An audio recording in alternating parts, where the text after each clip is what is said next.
We've got breaking news into CBS Sports HQ. Cooper Kupp is expected to sign with the Seahawks. According to our Jonathan Jones, Kupp went to high school in Yamaca, Washington, which is just 2 hours from Seattle, and he played his college football at Eastern Washington.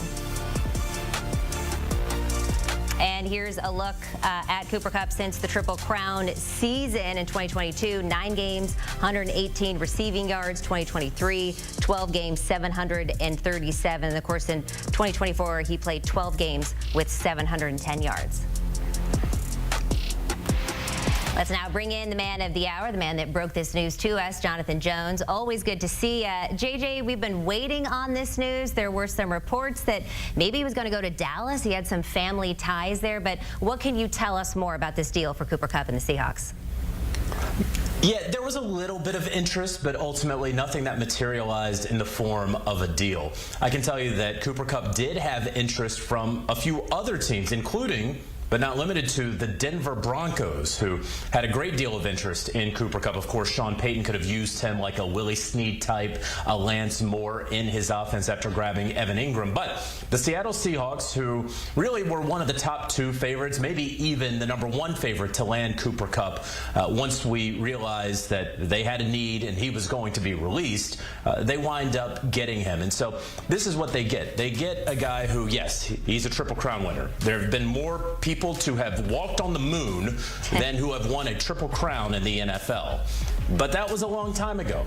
And we saw the numbers earlier about how he has struggled to stay on the field the last 3 years. Well, he's 31 going on 32 come middle of June. And I know there's a report out there that this is a 3-year deal. I will be fascinated to look at the actual details of that deal. I would imagine it's probably, for all intents and purposes, truly a 2-year deal, and then a we'll see for the Seattle Seahawks. But after they cut Tyler Lockett, after they traded away DK Metcalf, and after they acquired Sam Darnold, after having, of course, sent away Geno Smith for a 3rd-round pick, they needed some guys to throw the football to. Yes, they have Jackson Smith and Jigba, but they needed a sure-handed wide receiver in Cooper Kupp. I say sure-handed. He's not a burner anymore. There's not going to be that great separator. But on 3rd down, when Sam Darnold's looking around, that 3rd and intermediate, who's he going to be looking for? He's going to be looking for the same guy that Matthew Stafford has been looking for the last several years. It's going to be Cooper Kupp. Yeah, and Sam Darnold just said that what he does now with his game is more of a point guard and try to get the ball into his playmakers' hands. And just like you said, Cooper Kupp is a playmaker who needs to get the ball in his hands. JJ, the Seahawks have been pretty active, right, this offseason. Are there any more moves that need to be made for Seattle? Well, I think you could always look at that offensive line that they have tried to sort of shore up, if you will, over the past couple of years. They've made some attempts. Certainly the interior of the offensive line can always be worked on. But you know, I think the Seahawks feel pretty good about where they are. Consider that their new offensive coordinator, Clint Kubiak, of course, you know, he comes from the Kubiak tree. Funny how that works out with his surname.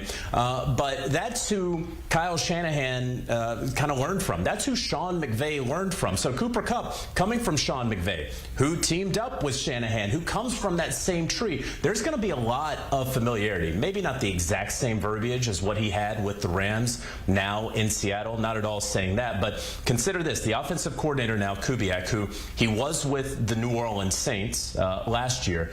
Before that, he was with the San Francisco 49ers when Sam Darnold was the backup to Brock Purdy, right? And so now you have this sort of blending of offensive schemes and systems while also having the exact same base. And so it has evolved over the years. And so you have Cooper Kupp, a wily veteran who still has some gas left in the tank. You have a young, up-and-coming offensive coordinator, and you have a quarterback who, a lot of times in free agency, you put all these pieces together, right, Katie? And maybe it doesn't really gel in August. And hopefully by week 1, after Labor Day, it's going to start gelling.